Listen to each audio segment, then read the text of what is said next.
Hello aspirants, welcome to Verandas Telugu channel.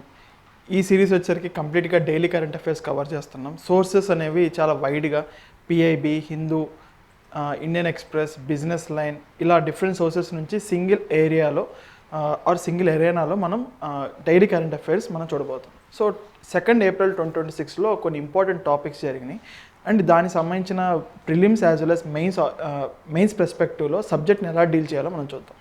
So first thing వచ్చేసరికి industrial output అనేది release అయిందండి. So దీని యొక్క ఇంపార్టెంట్ థింగ్ ఏంటంటే it was shifted from the 2011-12 to the 2022-2023 base year. So base year మారే కొద్దీ ఆబ్వియస్గా లెవెలింగ్ ఎఫెక్ట్ అనేది మారుతుంది. యాజ్ వెల్ యాజ్ ఈ యొక్క ఐఐపి క్యాలిక్యులేట్ చేసేటప్పుడు సర్టన్ మెథడాలజీ అనేది వాడతారు. మెథడాలజీ అంటే ఏ ఫ్యాక్టరీస్ తీసుకోవాలి, ఎలాంటి ఫ్యాక్టరీస్ తీసుకోవాలి, యాజ్ వెల్ యాజ్ ఎలాంటి సెక్టార్స్ మనం కాన్సన్ట్రేట్ చేయాలి, యాజ్ వెల్ యాజ్ మనం ఇండెక్స్ని ఫర్ సపోజ్ ఏదైనా ఒక ఇండెక్స్ని మనం కంపోజిట్ చేసేటప్పుడు కంప్యూట్ చేసేటప్పుడు ఎలాంటి ఇండికేటర్స్ తీసుకోవాలి, ఫర్ సపోజ్ ఒక ఫ్యాక్టరీలో ఎలాంటి ఇండికేటర్స్ తీసుకోవాలి అండ్ ఎలాంటి సెక్టార్స్ నుంచి ఎలాంటి వెయిటేజ్ ఉండాలి. సో ఇట్లా డిఫరెంట్గా ఐఐపి కొత్త సిరీస్ అనేది ఈ మంత్ నుంచి కొత్తగా స్టార్ట్ అయింది అండ్ బేస్ ఇయర్ అనేది 2022-2023 ఫైనాన్షియల్ ఇయర్ నుంచి బేస్ ఇయర్ అనేది స్టార్ట్ అయింది. సో ఆబ్వియస్గా తెలిసింది 2022-2023 ఫైనాన్షియల్ ఇయర్ నుంచి బేస్ ఇయర్ మారిందంటే ఆబ్వియస్గా దాని యొక్క గ్రోత్ అనేది అడాప్టబిలిటీ అనేది కూడా పెరుగుతుంది.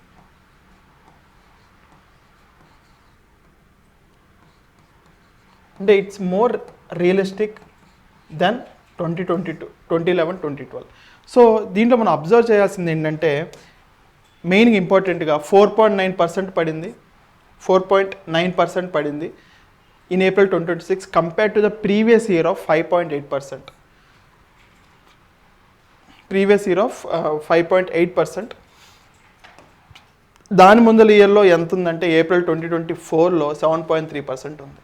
సో కంటిన్యూస్గా పడతా ఉంది. సో దీనికి పడతానికి చాలా కారణాలు అంటే బేస్ ఇయర్ సేమ్ అయితేనేమో సెక్టార్స్ అండర్ పెర్ఫార్మ్ చేస్తున్నాయి అనవచ్చు. బట్ బేస్ ఇయర్స్ వెయిటేజ్ మారింది కాబట్టి మనం డైరెక్ట్ కంక్లూజన్ తీసుకురాలేం. సో యూపీఎస్సీ ప్రిలిమ్స్లో కూడా డైరెక్ట్గా అడగొచ్చేది IIP of April 2026 4.9%, April 2025 5.8%, April 2024 7.3%. Following the conclusions అన్ని సెక్టార్స్ పడిపోయినాయా లేకపోతే నిజంగానే డిక్రీజ్ అయ్యిందా? సో అవి ఎలా తెలుస్తాయి సార్ అంటే when we have the knowledge on what sectors are new sectors ఏవేవి యాడ్ చేశారంటే వాటర్ సప్లై అనే కొత్త సెక్టార్ యాడ్ చేశారు. దాంట్లో sub sectors sewerage as well as waste management అనేది కూడా యాడ్ అయింది. సో దీనికి సంబంధించిన ఫ్యాక్టరీ అవుట్పుట్స్ ఎట్లా ఉంటున్నాయి, ఐపీస్ ఎట్లా వస్తున్నాయి, సో ఈ సెక్టార్ కూడా ఇంపార్టెంట్. సో కొత్త పిల్లర్ ఏం యాడ్ అయిందంటే additional of water, sewerage and waste మేనేజ్మెంట్తో పాటు alliance India with international standards of industrial classification దీని వెయిటేజ్ వచ్చేసరికి 2.02% యాడ్ చేశారు. నెక్స్ట్ మైనింగ్ అండ్ క్వారింగ్లో సెక్టార్స్ని డివైడ్ చేశారండి. సో అంతకుముందులో మైనింగ్ క్వారింగ్ అంటే సింగిల్ సెక్టార్గా ఉండేది, దాని అలా కాకుండా ఫ్యూయల్ మినరల్స్ అని, మెటాలిక్ మినరల్స్ అని, నాన్ మెటాలిక్ మినరల్స్ అనేది డివైడ్ చేయడం ద్వారా మనం ఎలాంటి మినరల్స్ నుంచి అవుట్పుట్ అనేది ఎక్కువ జనరేట్ అవుతుంది అనేది మనం ఈజీగా అబ్జర్వ్ చేయొచ్చు. Explicitly including rare earth minerals కూడా యాడ్ చేశారు. ఇది యూపీఎస్సీలో కానీ లేకపోతే ప్రతి గవర్నమెంట్ ఎగ్జామ్ ఇది ఇంపార్టెంట్ రోల్ ప్లే చేస్తుంది. బికాస్ 30 క్రిటికల్ మినరల్స్గా మన గవర్నమెంట్ ఆఫ్ ఇండియా రికగ్నైజ్ చేయడం జరిగింది. 30 critical minerals. Non metallic minerals include minor minerals అంటే స్టేట్ మినరల్స్, స్టేట్ జ్యూరిస్డిక్షన్లో ఉన్న మినరల్స్ యొక్క అవుట్పుట్ కూడా దీనిలో మెన్షన్. ఎలక్ట్రిసిటీ సెక్టార్ పివోట్ కూడా renewable as well as non renewable సెక్టార్స్గా డివైడ్ చేయడం జరిగింది. సో మనం ఈజీగా రెన్యూవబుల్ సెక్టార్ ఫ్యాక్టరీ అవుట్పుట్ ఎంత ఉంటుంది, non renewable sector factory output ఎంత ఉంటుంది. సో దీనికి సంబంధించిన ఇంపార్టెంట్ అప్డేట్ ఏంటంటే రీసెంట్గా 150 గీగావాట్స్ ఇన్స్టాల్ కెపాసిటీ మనం దాటాం. సో ఇదొక great mile stone. And manufacturing చూస్తే 2011-12 బేస్ వెయిట్స్ 2022-2023 వెయిట్స్ వస్తే మ్యానుఫ్యాక్చరింగ్ 77.633 ఉంటే 76 పెరిగింది. మైనింగ్ అండ్ క్వారింగ్ తగ్గింది. ఎలక్ట్రిసిటీ అండ్ గ్యాస్ పెరిగింది. వాటర్, సివరేజ్ అండ్ వేస్ట్ అంత మొదలు కవర్ అవ్వలేదు, ఇక్కడ కవర్ అయింది. సో ఇలా ఇండెక్సెస్ చాలా ఇంపార్టెంట్ అండి, యాజ్ వెల్ as ఇండికేటర్స్ కూడా ఇంపార్టెంటే. బికాస్ మనం రీసెంట్గా చూసిన నీతి Aayog multi dimensional poverty index కానీ లేకపోతే ఇట్లా డిఫరెంట్ ఇండెక్సెస్ యొక్క ఇండికేటర్స్ని అనడం జరుగుతుంది. సో మనం దీన్ని బైహార్ట్ చేయడం best. So next air marshal Tarun Chaudhary అనే అతను he was appointed as charge of commanding in chief air officer of the Indian Air Force Central Air Command. So Tarun Chaudhary అనే అతను he was appointed to the Air Force commanding in charge in chief. Next 22 rovers included in the TOPS development programme ahead of Asian Games 2026. So TOPS programme అంటే ఏంటి, so అది ఎలాంటి స్కీమ్ని cover చేస్తుంది అనేది important. Because ministry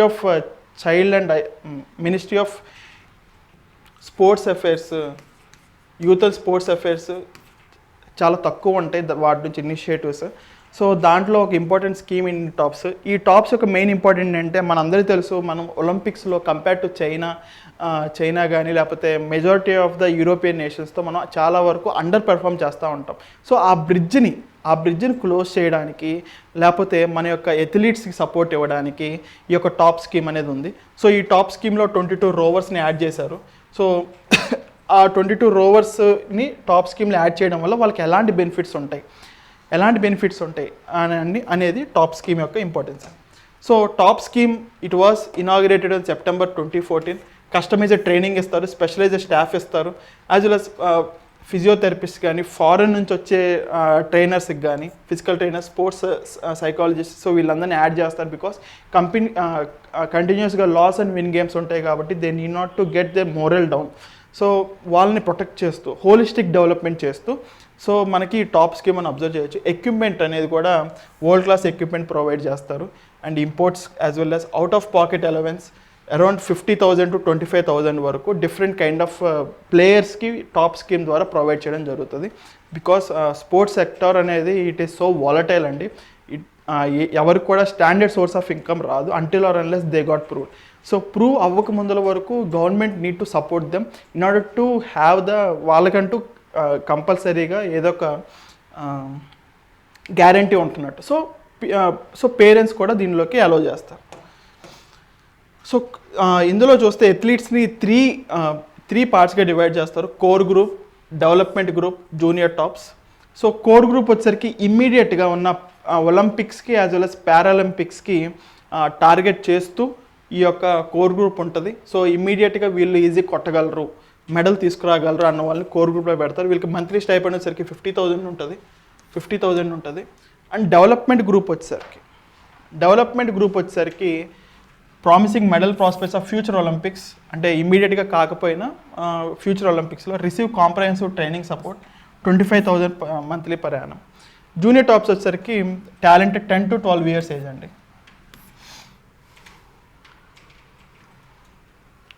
next mission Olympic cell led by the director general of SAI. So వీళ్ళ యొక్క organisation organisation structure ఎట్లా ఉంటుందంటే మిషన్ ఒలింపిక్ సెల్ అని ఉంటుంది. యాజ్ వెల్ యాజ్ రీసెంట్గా టాప్స్ డివిజన్స్ కూడా ఫామ్ అయినాయి. సో ఈచ్ స్పోర్ట్స్ కూడా టాప్ డివిజన్స్ ఫామ్ అయినాయి. సో ఈ టాప్స్ డివిజన్స్ ఎలా ఉంటాయి అంటే బిట్వీన్ స్పోర్ట్స్ అథారిటీ ఆఫ్ ఇండియాకిను ఇండివిజువల్ స్పోర్ట్స్ ఫెడరేషన్కి మధ్యలో ఈ టాప్స్ డివిజన్స్ అనేది ఉంటాయి.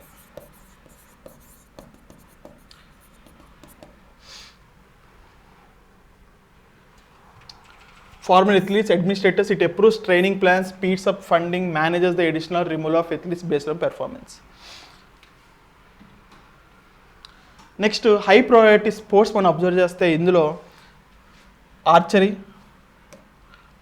Athletics, badminton, boxing, hockey, shooting, wrestling, weight lifting. So ఇక్కడ టోటల్గా 8 సెక్టార్స్ని హై ప్రయారిటీ స్పోర్ట్స్గా పెట్టారు. హై ప్రయారిటీ స్పోర్ట్స్ అంటే మనం ఈజీగా దీంట్లో మెడల్ కొట్టగలం అనే స్పోర్ట్స్ని ఐడెంటిఫై చేసి మనకి ఈజీగా లో హ్యాంగింగ్ ఫ్రూట్స్ నుంచి మనం ఈజీగా అబ్జర్వ్ చేసుకోవడానికి. మనం ఇక్కడ ఒకటి గమనిస్తే రోయింగ్ అనేది లేదు. బట్ ఈ రోయింగ్ యొక్క 22 అథ్లీట్స్ని టాప్స్లో ఇంక్లూడ్ చేశారు. సో క్వశ్చన్ అడిగే ఛాన్స్ లేకపోతే కన్విన్స్ చేసే ఛాన్స్ అనేది చాలా ఈజీగా ఉంటుంది. సో టాప్స్లో రోయింగ్ లేకపోయినా, హై ప్రయారిటీ సెక్టర్స్లో రోయింగ్ లేకపోయినా అథ్లీట్స్ని ఇంక్లూడ్ చేయడం జరిగింది. సో ఈ యొక్క 8 స్పోర్ట్స్ ఫీల్డ్స్ని మనం బైహార్ట్ చేయడం best. Next 4,000 years of climate history of world's largest inhabited river island offer adaption insights. So ఇక్కడ మనం ఒకటి అబ్జర్వ్ చేస్తే world's largest inhabited river island. So ఇది చాలా ఇంపార్టెంట్ బికాజ్ మన ఇండియాలోనే ఉంది అది మజులీ ఐలాండ్ అని. సో ఈ Majuli island a river in based island అంటే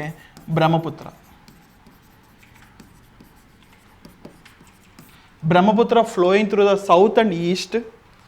సుబనశ్రీ అనేది వెస్ట్ నుంచి ఫ్లో అవుతుంది, south and east. And branch of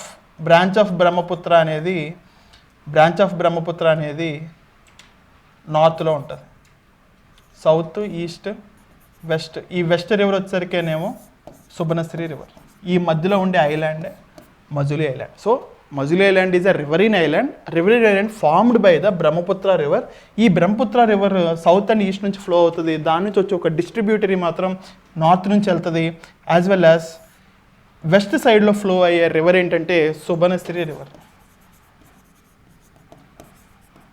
so నిన్న మనం నేపాల్ గురించి ఒక జియోగ్రఫికల్ ఫ్యాక్ట్ నేర్చుకున్నాం. ఇవాళ మజులీ ఐలాండ్ గురించి జియోగ్రఫికల్ ఫ్యాక్ట్. సో ఈ మజులీ ఐలాండ్లో ఏమైందంటే రీసెంట్గా 4000 years స్టడీ బట్టి అడాప్టేషన్ లెవెల్స్ ఎలా ఉన్నాయని మనం అబ్జర్వ్ చేయొచ్చు. సో ఎందుకు అడాప్టేషన్ లెవెల్స్ అంటే బ్రహ్మపుత్ర రివర్ అనేది ఇక్కడ దీన్ని టూ ప్లేసెస్లో హిట్ చేస్తుంది. అండ్ దాని యొక్క కోర్స్ మూమెంట్ బట్టి ఈ యొక్క ఐలాండ్ యొక్క స్ట్రక్చర్ అనేది ఆధారపడి ఉంటుంది. సో డిజాస్టర్ రిస్క్ మేనేజ్మెంట్ వల్ల కానీ లేకపోతే చైనా కొత్త డ్యామ్స్ కడటం వల్ల దీనికి ఎఫెక్ట్ అయ్యే ప్లేసెస్ కానీ మనం స్టడీ చేయడానికి 4000 years స్టడీ అని ఉంది. సో 4000 years వరకు క్లైమేట్ మనం ఎలా చదవగలమంటే ఇంపార్టెంట్ అండి. First pollen analysis. ఈ పాలన్ అనాలిసిస్ చదవడాన్ని ఏమంటారంటే పెలినాలజీ అంటారు. Because durable pollen grains preserved in the sediment, ఆ రాక్స్లో పడిపోయి millions of years వరకు ఉంటుంది. సో ఈ యొక్క న్యాచురల్ ఫినామినాని అబ్జర్వ్ చేస్తూ చదివే స్టడీని ఏమంటామంటే పెలినాలజీ అని అంటాము. As well as grain size analysis. ఈ grain size analysis sediment grain sizes బట్టి, అంటే ఆ రాళ్ళ యొక్క గ్రెయిన్ సైజెస్ బట్టి దాని యొక్క ఇంపాక్ట్ మనం తెలుసుకోవచ్చు. Reconstruct historical river dynamics. So దాని యొక్క ఇంపాక్ట్ కానీ దాని యొక్క ఫ్లో ఎట్లా ఉంది, ఆ రివర్ యొక్క ఫ్లో ఎట్లా ఉంది. ఫర్ సపోజ్ ఏదైనా ఒక సెడిమెంట్ ఉంది, సెడిమెంట్ని హార్డ్గా రివర్ హిట్ చేస్తున్నప్పుడు దీనికి ఎబ్రేషన్స్ అనేవి వస్తాయి. సో స్మాల్ గ్రెన్యులర్స్ ఫామ్ అవుతాయి. అలా కాకుండా కొంచెం స్లోగా ఉంటే ఈ యొక్క స్మాల్ గ్రాన్యూల్స్ ఫామ్ అయ్యేవి చాలా తక్కువ ఉంటాయి. సో ఇట్లా డిఫరెంట్ కైండ్ ఆఫ్ ఇంపాక్ట్స్ని తెలుసుకోవాలంటే grain size analysis important. So ఈ కోఎగ్జిస్టెన్స్ అప్రోచ్, ఈ రెండింటిని కలిపి మనం చదువుతున్నాం కాబట్టి paleoclimatic method, estimated historical mean annual temperature and mean annual precipitation. So ఈ 3 పారామీటర్స్ని మనం ఇంక్లూడ్ చేసి ఈ 4000 years స్టడీ మనం అబ్జర్వ్ చేయొచ్చు. సో పోలెన్ నుంచి వాడచ్చు, గ్రెయిన్ సైజ్ చూడొచ్చు, as well as mean annual temperature, mean annual precipitation కూడా దాని నుంచి కూడా మనం పేలియోక్లైమాటిక్ అనాలిసిస్ని మనం చేయొచ్చు. సో దీని నుంచి వచ్చే ఇంపార్టెంట్ అప్డేట్ ఏంటంటే బ్రహ్మపుత్ర రివర్ అనేది కాన్స్టెంట్గా లేదు, లో నుంచి హార్డ్ వరకు వెళ్తుంది ఇది ఫ్లో అనేది. సో దానివల్ల ఈజీగా ఇంపాక్ట్ అయ్యే ఛాన్స్ ఉంటుంది. But people are living over there కాబట్టి క్లైమేట్ రిజైలెంట్ అగ్రికల్చర్ కానీ డిఫరెంట్ మెథడ్స్ కానీ వాళ్ళు ఎట్లా వాడుతున్నారు దాన్ని బట్టి కూడా మనం ఇండియా వైడ్లో మనం దాన్ని అప్లై చేసుకునే ఛాన్స్ అనేది ఉంటుంది. Next centre and ISRO team up for new water research initiatives. So ఎందుకు ఇస్రో అని అంటే ISRO covers 24 research areas such as రిజర్వర్ monitoring. మనం నిన్న కూడా మనం ఒకటి అబ్జర్వ్ చేయాల్సింది ఏంటంటే చంద్రయాన్ 2లో డిఎఫ్ఎస్ఆర్ అని ఒక మాడ్యూల్ ఉంటుంది. ఈ డిఎఫ్ఎస్ఆర్ ద్వారా లూనార్ ఐస్ని కనిపెట్టడం జరిగింది. సో ఏదైతే రేడియో వేవ్స్ డ్యూయల్ ఫ్రీక్వెన్సీ ఉన్న ఏదైనా సింథటిక్ అపర్చర్ రేడియోతో మనం రిజర్వాయర్ మానిటరింగ్ చేయొచ్చు. అండ్ వాటర్ స్ప్రెడ్ అసెస్మెంట్ అది ఎంతవరకు వెళ్ళింది, and ground table water assessment, river flow analysis. మనం ఇందాక బ్రహ్మపుత్ర రివర్కి ఎలా చూసామో river flow analysis through the direct real time viewing, అంటే శాటిలైట్ నుంచి ఎట్లా వెళ్తుంది river, as well as satellite based water quality assessment. So ఇలా 24 ఏరియాస్ని మినిస్ట్రీ ఆఫ్ జలశక్తి ద్వారా ఇది ఎంఓఏ చేసుకోవడం జరిగింది. Delhi high court recognises right to be forgotten, lays down rules for the deindexing of judicial records. So right to be forgotten అంటే for suppose 2 persons ఉన్నారు, ఏ and B person ఉన్నారు. ఏ and B పర్సన్లో ఏ అనే person మీద criminal charges B అనేవాడు వేశాడు. వేసిన తర్వాత ఆ కోర్టు ఆ కేసు నడిచింది. ఫైనల్ జడ్జిమెంట్లో ఏ అనేవాడు ఎక్యూజ్డ్ కల్ప్రిట్గా తేలింది, అంటే నిజంగా వాడు క్రైమ్ చేశాడని తేలింది. ఇంకొక ఇన్స్టెన్స్లో వీడు ఇన్నోసెంట్ అని తేలింది. కానీ కోర్టు ప్రొసీడింగ్స్ జరిగేటప్పుడు బి అనేవాడు చాలా వరకు ఎలిగేషన్స్ వేస్తూ ఉంటాడు. సో బి అనే అతను ఏ అనేవాడు గెలిచినప్పుడు he should be removed from the records, because ఆ వేసిన ఎలిగేషన్స్ అన్నీ తప్పై ఉండొచ్చు. యాజ్ వెల్ యాజ్ కల్ప్రిట్గా ఉండేటప్పుడు అతను వేసిన ఎలిగేషన్స్ అన్నీ కోర్టుగానే ఆమోదిస్తే then it can be put in the record. So ఇలా ఇన్నోసెంట్గా పోర్ట్రే అయినప్పుడు he need to be removed from the names and. So but public మాత్రం రైట్ టు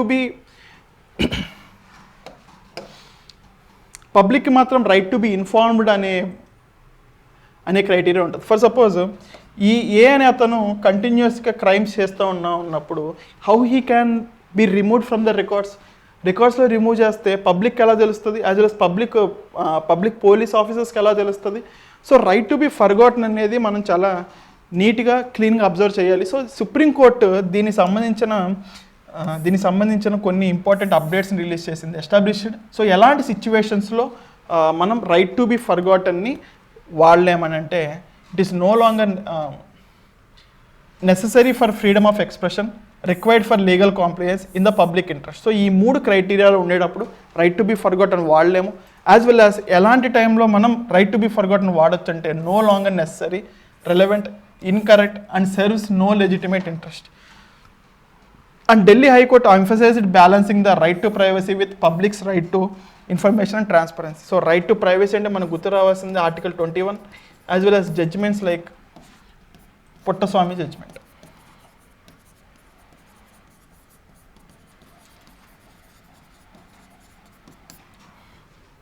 సో ఈ కోర్ ఇష్యూ మనకి ఎక్కడ వస్తుందంటే right to be forgotten versus right to be informed. So ఇది మనం GS4 ఎథిక్స్లో కూడా మనం ఈ కేస్ స్టడీని వాడచ్చు, as well as GS2 as GS4 we can use this. Next doctor Jitendra Singh says Anusandhan research foundation is a democratising research funding 200 crore Maha water mission support startups. So మనందరికీ తెలుసు ఈ ANRF అనేది అనుసంధాన్ నేషనల్ రీసెర్చ్ ఫౌండేషన్ అనేది కంప్లీట్గా కాంప్రహెన్సివ్గా cover చేస్తూ research అనేది few ప్లేయర్స్కే వెళ్ళకోకుండా, for suppose centre యొక్క funds అనేవి ఫ్యూ ప్లేయర్స్కి వెళ్ళకుండా, ఫ్యూ రీసెర్చ్ ఇన్స్టిట్యూషన్స్కి వెళ్ళకోకుండా ప్రతి ఇంపార్టెంట్ ఉన్న నేషన్స్కి, ప్రతి ఇంపార్టెంట్ ఉన్న ఇన్స్టిట్యూషన్కి వెళ్ళడం ద్వారా డెమోక్రటైజేషన్ ఆఫ్ ఫండ్స్ అనేది జరుగుతుంది. సో దానికి సంబంధించినట్టు ఈ యొక్క మహా వాటర్ మిషన్ అనేది రిలీజ్ చేయడం జరిగింది. So machines for advancement of high impact areas అనేది మహా యొక్క ఫుల్ ఫామ్ అండి అది. సో దీంట్లో ఒక సెక్టర్ వచ్చేసరికి water. Focus is on strategic sectors, EVs, drones, medtech, 6G, water. ఈ వాటర్ అనేది కూడా ఒక vertical. Goal is to move beyond purely theoretical research. అంటే థియోరటికల్ రీసెర్చ్ మీదే కాకుండా కమర్షియలైజేషన్ ఆఫ్ ప్రోటోటైప్. కమర్షియలైజేషన్ అంటే ఏదైనా ఒక ప్రోటోటైప్లోనే ఉండిపోకుండా కమర్షియలైజ్ అవ్వాలి. సో ఆబ్వియస్గా కమర్షియలైజ్ అవ్వాలంటే వైబిలిటీ గ్యాప్ ఫండింగ్ అనేది కూడా ప్రొవైడ్ చేయాలి. వైబిలిటీ గ్యాప్ ఫండింగ్ అంటే ఫర్ సపోజ్ ఏదైనా ఒక ప్రోడక్ట్ తయారు చేయడానికి 5 crores అయింది, 5 crores అవుతుంది, బట్ కంపెనీ దగ్గర ఓన్లీ 3 crores మనీ మాత్రమే ఉంటుంది. సో ఎక్స్ట్రా 2 crores ఎవరిస్తారు? ఎక్స్ట్రా 2 crores ఎవరు ఇవ్వాలంటే గవర్నమెంట్ ప్రొవైడ్ చేస్తుంది అని ఏమంటారంటే వైబిలిటీ గ్యాప్ ఫండింగ్ అన్నట్టు. Next financial outlet 200 crore budget over 5 years cofunded by ANRF, ministry of Jal Shakti. ఇది దేనికి సంబంధించిందంటే Maha water vertical. Consortium led funding మనం ఇందాక మాట్లాడుకున్నాం. So single institution, for suppose ICMR, ICAR ఇట్లాంటి వాటికే కాకుండా స్టేట్ ఇన్స్టిట్యూషన్స్ కూడా మనం ప్రొవైడ్ చేస్తాం. ఐసోలేటెడ్ రీసెర్చర్స్కి selected groups can receive up to 20 crore for development and field testing. Industrial quality action, immediate open call for proposals targeting product and prototype development by startups and MSMEs. So దీంట్లో ఒక important themes ఏంటంటే water resource assessment మనం ఇందా మాట్లాడుకున్నాం. Ministry of Jal Shakti plus ISRO, drinking water safe, reliable and accessible supply, water quality measure చేస్తాం, water use efficiency and climate resilience. So ఇవన్నీ important areas in Maha water segment. So మనం ఇందాక మాట్లాడుకున్నట్టు convergence and digital public infrastructure మనం చూస్తే ISRO and Jal Shakti MoU ద్వారా ఈ పాతవన్నీ మనకి అచీవ్ చేయడం జరుగుతుంది. యాజ్ వెల్ యాజ్ ఈ సిటిజన్ గవర్నెన్స్. ఫర్ సపోజ్ ఏదైనా ఒక రెడ్రెసల్ సిటిజన్కి కనబడింది, అతను ఏ పోర్టల్ వాడి పెట్టగలడంటే JSJBCTR అనే పోర్టల్ వాడి తన యొక్క రియల్ టైం ఎక్స్పీరియన్స్ని ఆ పోర్టల్లో పెట్టగలడు. సో ఇస్రో అనేది పైనుంచి టాప్ డౌన్ అప్రోచ్ నుంచి వస్తుంటే ఈ యొక్క సిటిజన్ గవర్నెన్స్ అంటే బాటమ్ నుంచి వెళ్ళి అది నిజంగానే అప్లికేబుల్ అవుతుందా, ఎఫిషియెంట్గా ఉంటుందా అనేది మనం ప్యారలైజ్డ్ గవర్నెన్స్గా మనం చూడొచ్చు. సో ఇస్రో జలశక్తి ఎంఓఏ ద్వారా టాప్ డౌన్ అప్రోచ్ జరుగుతుంది. Citizen governance through reporting, Jal Sanchay, Jal Bhagirathi, CTR citizen tracking and reporting ద్వారా ఆ పోర్టల్లో తను ఎలాంటి బెనిఫిట్స్ని మనం నిజంగా చూడగలుగుతున్నాడు అనేది దీంట్లో అబ్జర్వ్ చేస్తూ, సో ఈ రెండింటిని ఎవాల్యుయేట్ చేసుకుంటే మన యొక్క pure performance of the scheme అనేది మనకి అలవాటు అవుతుంది. సో ఇది ఒక మోడల్ కింద కూడా మనం అబ్జర్వ్ చేయొచ్చు. పెర్ఫార్మెన్స్ ఆఫ్ స్కీమ్స్లో కూడా మనం ఇది అబ్జర్వ్ చేయొచ్చు. Next ESIC launches centralised online patient feedback system across hospitals. So హాస్పిటల్స్లో సిటిజన్ ఎట్లాంటి online patient feedback system. So ESIC అంటే ఎంప్లాయ్మెంట్స్కి సపరేట్ హాస్పిటల్స్ ఉంటాయండి. సో వాళ్ళకి అంటే ఆ పెన్షనర్స్ కానీ ఆ ఇన్సూరర్స్కి కానీ ఎలాంటి రెడ్రెసల్స్ ఉన్నాయి అనేది ఆన్లైన్ పేషెంట్ ఫీడ్బ్యాక్ సిస్టమ్ ద్వారా చేయొచ్చు. సో ఆబ్వియస్గా దీన్ని మెడికల్ ప్రాక్టీషనర్స్ చూస్తారు, అది మెడికల్ ఆఫీసర్స్ చూస్తారు, చూసి రిక్వైర్డ్ ఇంప్రూవ్మెంట్స్ అనేది చేయడం జరుగుతుంది. Required improvements.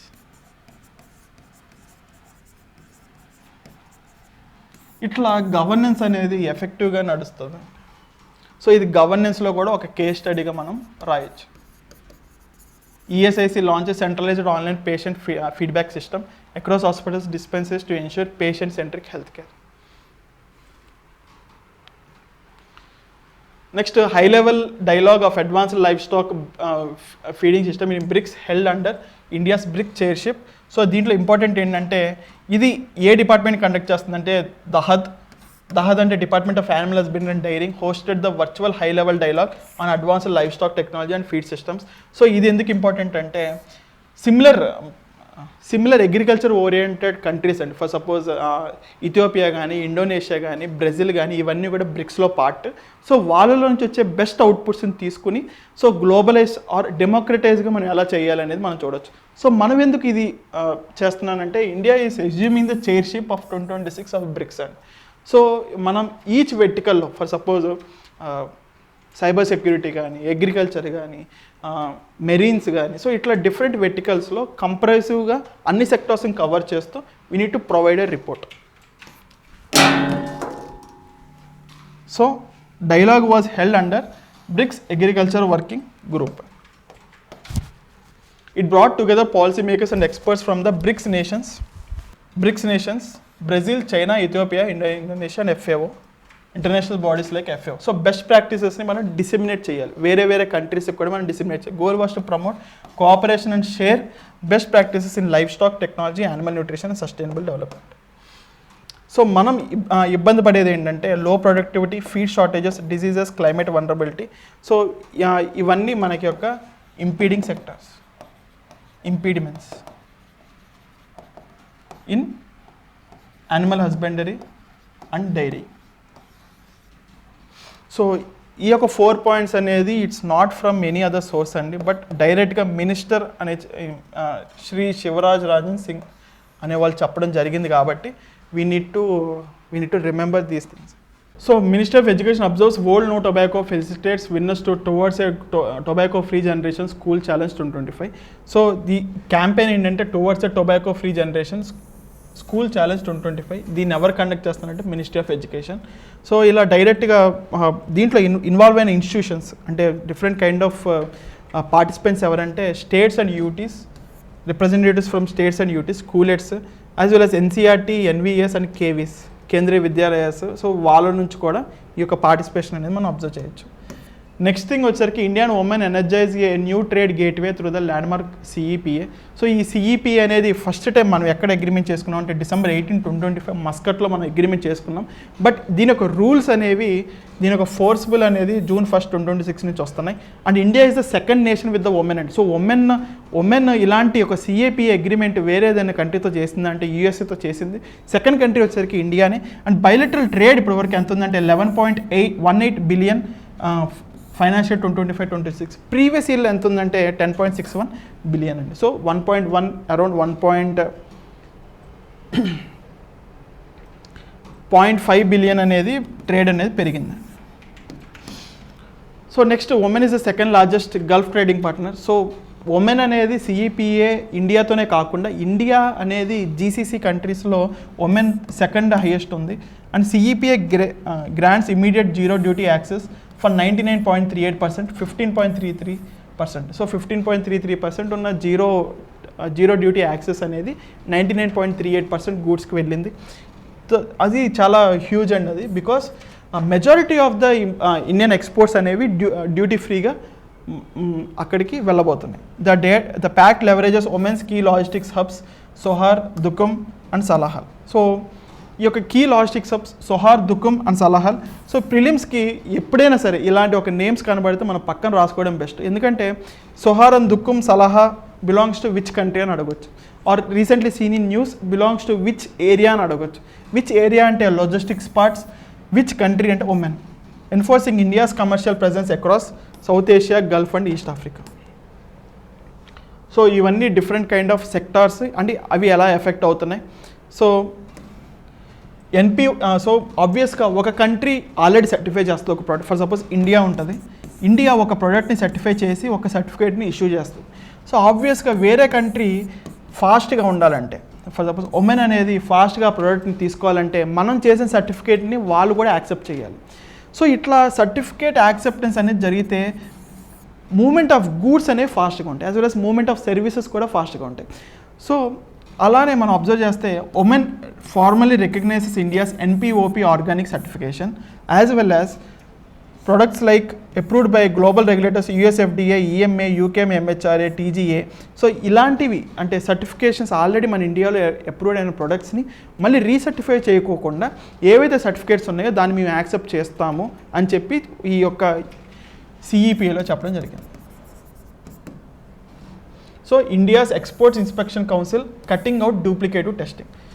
సో ఈ డూప్లికేటివ్ టెస్టింగ్ ద్వారా ప్రొడక్ట్స్ ఆగిపోయే ఛాన్స్ ఉంటుంది, as well as and also time పట్టుకునే ఛాన్స్ ఎక్కువ ఉంటుంది. సో ఆబ్వియస్గా టైం పెరుగుతుందంటే పెరిషబుల్ ప్రొడక్ట్స్ అంటే సీరియల్స్ కానీ certain kind of vegetative matter ఉన్న ప్రొడక్ట్స్ కానీ వాటి యొక్క టైం అనేది పెరిగిపోయి రోటన్ అయ్యే ఛాన్స్ ఉంటుంది. నెక్స్ట్ ఇది ఓన్లీ గూడ్స్ని ఒకటే కాన్సన్ట్రేట్ చేస్తుందంటే కాదు, it is also concentrating the services sector. Services sector అంటే movement of the services as well as movement of the professionals. అంటే ఒక కంట్రీకి ఇంకో కంట్రీకి మధ్యలో సర్వీసెస్ అంటే బ్యాంకింగ్ సర్వీసెస్ కానీ లేకపోతే ఐటీ సర్వీసెస్ కానీ ఇట్లాంటి ఎక్స్పోర్ట్స్ ఇంపోర్ట్స్ కాకుండా మూమెంట్ ఆఫ్ ద ప్రొఫెషనల్స్. ఒక కంట్రీ ఒక ప్రొఫెషనల్స్ ఇంకో కంట్రీతో ఈజీగా ఎక్స్చేంజ్ అవ్వడం అండ్ ఒక కంపెనీలో ఎంతవరకు మ్యాక్సిమం పొటెన్షియల్ ఆఫ్ పీపుల్ ఉండొచ్చు అనేది కూడా అగ్రిమెంట్ చేసుకోవడం జరిగింది. సో ఇంట్రా కార్పొరేట్ ట్రాన్స్ఫర్ వచ్చేసరికి raised ceiling from 20% to 50% important and because a country కూడా ట్రస్ట్ చేయనప్పుడు ఇంతవరకు పెంచదు. As well as independent professionals can stay up to 180 days. Social security agreement paves the way for future social security agreements necessary to prevent dual contributions for Indian workers. And professional movement, women provides binding commitments for the Indian professionals.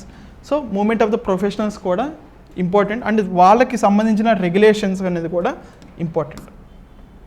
So questions మనం చూస్తే consider the following statement CAPA. It is the only second time India has secured comprehensive bilateral trade pact with any nation, the first being United States. The agreement provides immediate zero duty access for over 99% of Indian exports to women by value. Agriculture products such as dairy, vegetables and cereals enjoy zero duty access under this agreement to boost Indian exports.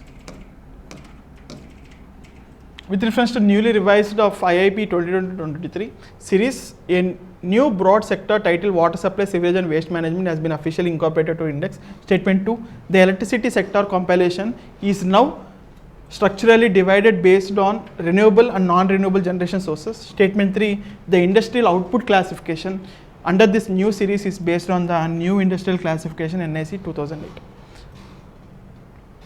Next, 200 crore Maha Water Mission targeting among which kind of organizations అండి. First statement A వచ్చేసరికి option A వచ్చేసరికి ministry of earth sciences and NITI Aayog. Statement option B ISRO and ministry of forest and environment, forest climate change. Anusandhan ANRF, ministry of Jal Shakti. Option D department of science and technology as well as ministry of agriculture. Question వచ్చేసరికి India Oman comprehensive CEPA marks a definitive shift from traditional tariff centric negotiations to the tariff liberalisation plus. So ఈ plus ఏంటో మనం identify చేయాలి. Framework, analyse the strategic economic significance of this pact for India, highlighting it's balances trade ambitions with the domestic sector protections. So domestic sector protections అంటే trade మనం liberalise చేసేటప్పుడు, ఈ యొక్క globalised వరల్డ్లో మనం లిబరలైజ్ చేసేటప్పుడు we need to have the protection of the domestic sector. So for suppose మనం ఆస్ట్రేలియాతో agreement చేస్తున్నప్పుడు ఆస్ట్రేలియాలో డైరీ అనేది చాలా ఈజీగా దొరుకుతుంది, వే లోవర్ దాన్ అవర్ ప్రొడక్ట్స్ అండి. సో ఈ యొక్క డైరీ ప్రొడక్ట్స్ మనం ఇంపోర్ట్ చేసుకుంటే ఆబ్వియస్గా మన యొక్క ఫార్మర్స్ అనేవాళ్ళు ఇబ్బంది పడతారు.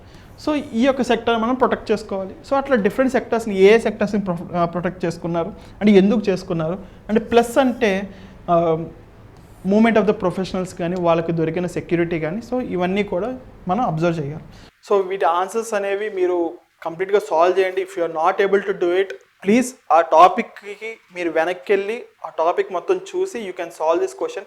బికాస్ మనం ఎక్కువ ఎంసీక్యూ సాల్వ్ చేస్తేనే ఎగ్జామ్ వరకు మనకి ఆ టాపిక్ గుర్తుండే ఛాన్స్ ఎక్కువ ఉంటుంది. అండ్ ఇవాళ మనం చూసే టాపిక్స్ కానీ అవి చాలా ఇంపార్టెంట్ ప్రిలిమ్స్కి కానీ మెయిన్స్కి కానీ.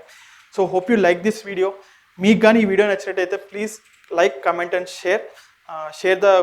Please comment the answers and as well as share to your friends if it find useful, and thank you.